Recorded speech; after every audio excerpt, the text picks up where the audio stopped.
crazy here at Selmi's family farm.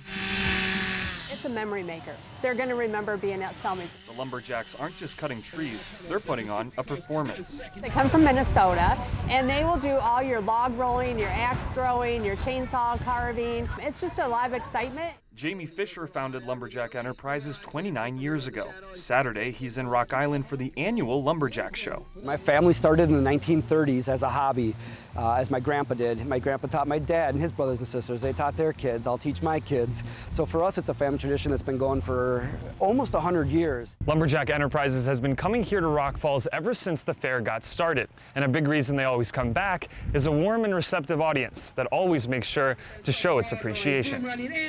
Competition. Let's make them welcome. The guys are out there doing the events, but we're trying to keep it close. We're having fun. Fast pace is where it's at. If you see a competition, there's a lot of downtime, and it's all about the athletes. A chance to get outside for the kids, as long as you don't mind a little noise. In Rock Falls, Jonas Evans, WQAD News 8.